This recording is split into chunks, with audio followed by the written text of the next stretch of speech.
नमस्कार प्यारे बंधुओं, मैं सर्वसिद्ध आयुर्वेदा से सत्य प्रकाश पारिक आज फिर एक विशेष रोग के ऊपर औषध प्रकरण लेकर के हाजिर हुआ हूँ।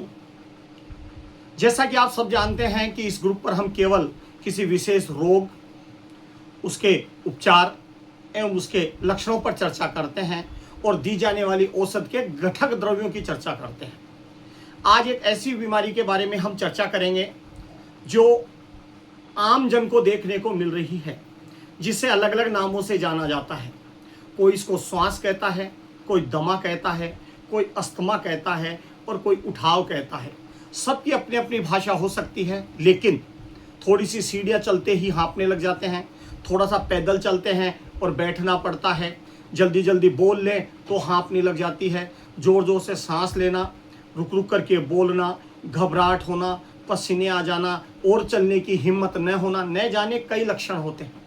श्वास नाक से न लेकर के मुंह से लेना पड़ता है, यही श्वास के लक्षण है।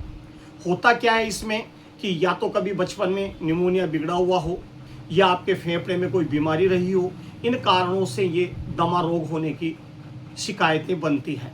हमारे फेफड़ों में छोटी छोटी कूपिकाएँ होती हैं जिनमें ऑक्सीजन जाकर के इकट्ठी होती है। धीरे धीरे वो कूपिकाएँ सिकुड़ जाती हैं।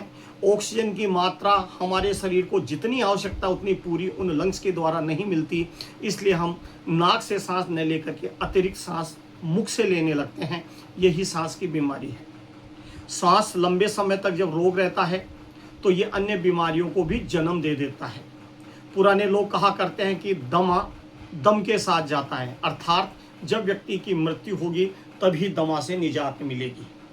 आजकल थोड़ा सा दमा या श्वास की बीमारी का पता लगते ही एलोपैथी डॉक्टर्स उन्हें पंप देना चालू कर देते हैं और वो एक प्राकृतिक रूप से ऑक्सीजन की पूर्ति करने लग जाते हैं। 10 मिनट में, घंटे में, 2 घंटे में, कुछ लोग दिन में 2 बार, कोई 5 बार, कोई एक दिन में 1 बार, अलग अलग रोगियों के हिसाब से वो इन्हेलर लेने लगते हैं, जिसे हम पंप कहते हैं। और एक बार पंप आपने प्रारंभ कर दिया तो आपके हैबिट में आ जाता है, जबकि ऐसा नहीं है। आपके फेफड़ों की उन कूपिकाओं को खोलिए, क्योंकि उनमें ज़्यादातर कफ जम जाता है, सूख जाता है और कूपिकाओं की जगह को घेर लेता है। कैसे बाहर आएगा, क्या करें, क्या उपचार है? तो सबसे पहले तो हमें हमारा खान पान थोड़ा सा बदलना होगा। चिकनी चीज़ें बिल्कुल बंद कर दें, तली भुनी चीज़ें न खाएं, ठंडे पदार्थों का सेवन भी त्याग कर दें।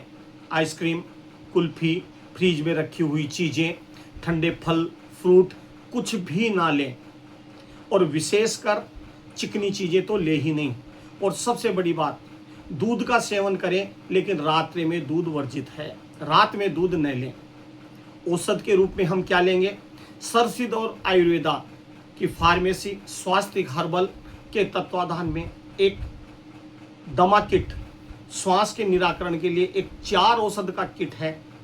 कई लोग एक दवा बता देते हैं यूट्यूब पर, व्हाट्सएप पर, भाई एक दवा ले और ठीक हो जाओगे। कुछ हद तक उन औषधियों से आराम मिलेगा। हम ये नहीं कहते कि वो गलत बताते हैं, हम ये कतई नहीं कहेंगे कि भाई वो अशुद्ध चीज़ें देते हैं, लेकिन हम जानते हैं लक्षणों के हिसाब से कई लक्षणों को एक साथ दबन करना होगा, तब जाके इस दमा रोग से निजात मिल सकेगी। सर्वसिद्ध आयुर्वेदा से हम आपके लिए ये 4 औषध का एक किट है, जिन्हें आप भली प्रकार परिचित हैं, तैयार करवा सकते हैं। थोड़ा टिपली पड़ता है क्योंकि अवले तैयार होना थोड़ा मुश्किल होता है, इसलिए हम इनके घटकों के बारे में, इनके लक्षणों के बारे में आपको हम यही बता रहे हैं। सबसे पहली चीज़ है, एक नाम से इस औषध का नाम है श्वास मित्र। नाम इनका है श्वास मित्र अवले है। ये च्यवनप्राश की जैसी एक चटनी है। प्रातः 1 चम्मच इसकी आपको लेनी होगी। ये श्वास रोगियों का मित्र है। श्वास का मित्र जो आपको श्वास लेने में कठिनाई आती है, आपके फेफड़े के अंदर से ऑक्सीजन पूरी नहीं मिल पाती, वहाँ जो कफ जमा हुआ है उसको ठोस भाग को लिक्विड करता है, ये श्वास मित्र अवले है। इसके साथ एक साथ दिया जाता है वासा अवले। वासा आयुर्वेद में एक वो चीज़ है जो कैसी ही खांसी हो, कैसा ही दमा हो, इसे सामान्य भाषा में अड़ूसा भी बोलते हैं, उसका ये एक अवले तैयार होता है। भूखे पेट 1 चम्मच इसकी नियमित लोगे तो श्वास की चाहे कास हो, श्वास हो, कास हो, फेफड़े में जमा लिक्विड कफ हो जो बाहर नहीं आता, वो सभी इसके सेवन से बाहर आने लगते हैं। दोनों मिलकर के ऐसा बेहतरीन काम करते हैं कि ये फेफड़े की एक तरीके से सफाई करते हैं। इसके बाद हमारे कंठ से लेकर के श्वास तक का मार्ग कहीं विचलित नहीं हो, श्वास में कोई परेशानी तो नहीं है, नासा छिद्र में कोई दिक्कत तो नहीं है, इसके लिए 2 चूर्ण हैं आपके लिए। एक है आपका विशेष अमृत चूर्ण जो श्वास के लिए अमृत का काम करता है। वंशलोचन, दालचीनी, इलायची, आपकी काली मिर्च, सौंठ, कई योगों के घटकों से तैयार है ये अमृत चूर्ण, जिसकी 3 ग्राम सुबह और 3 ग्राम मात्रा शाम को शहद के साथ लेनी होती है। शीतोपलादि के लक्षण इसमें पूरे उपलब्ध हैं। पंच तिक्त चूर्ण, त्रिकटु चूर्ण के भी योग इसके अंदर हैं, इसलिए ये वास्तव में श्वास के लिए अमृत का काम करता है।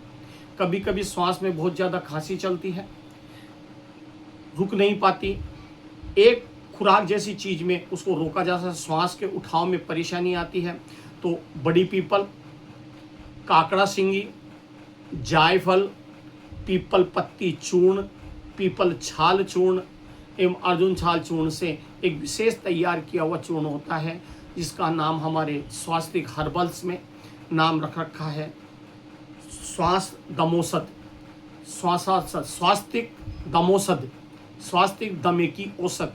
ये एक चूर्ण है जिसकी रात्रि सोने से पहले आधी चम्मच यानी 5 ग्राम की मात्रा शहद के साथ लेनी होती है। ज़्यादातर दवाइयाँ फेफड़े से संबंधित बीमारियों में, कास से संबंधित बीमारियों में शहद के योग से ली जाती है, इसलिए इन दवाइयों के ऊपर पानी पीना वर्जित है। यदि किसी के दमा में बहुत ज़्यादा खांसी है, रुक नहीं पा रही, एक बार बैठने के बाद लगातार चलती है, लेटते हैं तो खांसी रुक जाती है, बैठते ही खांसी रुक जाती है, लेटते ही फिर चलने लग जाती है, अगर ऐसी परिस्थिति बनती है तो स्वास्तिक हर्बल्स की एक चटनी है कास सुधा चटनी, जिसे बहुत से लोगों ने आजमाया है और हमारे यहाँ से खूब मंगाया है। कास सुधा चटनी भी आप इसके साथ सेवन कर सकते हैं। कैसी ही खांसी हो, चाहे अस्थमा की हो, चाहे यक्षमा की हो, चाहे नॉर्मल खांसी हो, चाहे कुकर खांसी हो, चाहे काली खांसी हो, हर तरह की खांसी का तोड़ है कास सुधा चटनी। इनका सेवन करके आप दमा से निजात पा सकते हैं। हम ये मानते हैं कि अगर लगातार पथ परहेज के साथ 90 दिन तक इन औषध का सेवन करोगे तो आने वाली शरद पूर्णिमा के दिन हम आपको केवल मात्र एक औषध ऐसी और देंगे जो रात्रि को खीर के साथ आपको सेवन करनी होगी। उसके बाद आप दमा से पूर्णतः निजात पा सकते हैं। ये इन औषधियों के आधार पर हम अब तक दिए गए रोगियों के निर्णय के अनुसार कहते हैं। किसी भी चीज़ की 100% गारंटी लेना, गारंटी के लिए कहना, ये उचित नहीं होता। क्यों? क्योंकि औषध रोगी के पथ परहेज, स्वभाव, आदत और लेने के विधान एवं मात्रा पर निर्भर करता है। यदि बताए गए नियमों के अनुसार किसी भी औषध का पान करोगे तो औषध के लक्षणों के हिसाब से आप स्वस्थ जरूर होगे। चिकित्सक भरसक कोशिश करता है कि हमसे जुड़ा हुआ पेशेंट पूर्णतः स्वस्थ हो, और हमारी तो कामना ही है कि भगवान धन्वंतरी का आशीर्वाद आप पर बना रहे, आप पूर्ण से स्वस्थ हो, और काश आप ऐसी बीमारी से कतई ग्रसित नहीं हो कि आपको औषध पान करना पड़े। लेकिन जब आप ग्रसित हो गए तो आपको लेना तो होगा ही। इसलिए हम चाहते हैं कि आप दमा जैसे रोग से निजात पाएं और दमा किट अपनाएं। इन चारों औषधों को अगर आपको मंगवाना है, विस्तृत जानकारी लेनी है, तो हमारे नंबरों पर जो व्हाट्सएप पे आ रहे हैं, और हम भी आपको बता देते हैं 8306318527 830-631-8527 पर अपना एड्रेस व्हाट्सएप करें और विस्तार से चर्चा करें। जब भी आप जानकारी लेना चाहेंगे, 24 घंटे 7 दिन आपके लिए निस्वार्थ भाव से बिना किसी शुल्क के आपको पूरी जानकारी दी जाएगी। सर्वसिद्ध आयुर्वेदा पर जानकारी के लिए, किसी नुस्खे को पूछने के लिए, किसी दवा की विस्तृत बताने के लिए यहाँ आकर के दिखाने का कोई चार्ज नहीं लिया जाता, पूर्णतः निःशुल्क है। औषध खर्च लिया जाता है, जो सबको पता है कि एक नॉर्मल है, औषध का पैसा लिया जाता है, कोई आपकी शुल्क नहीं है, कोई जांच की पर्ची का शुल्क नहीं है, पूर्णतः निःशुल्क है। तो एक बार आयुर्वेद अपनाएं और स्वस्थ हो जाएं।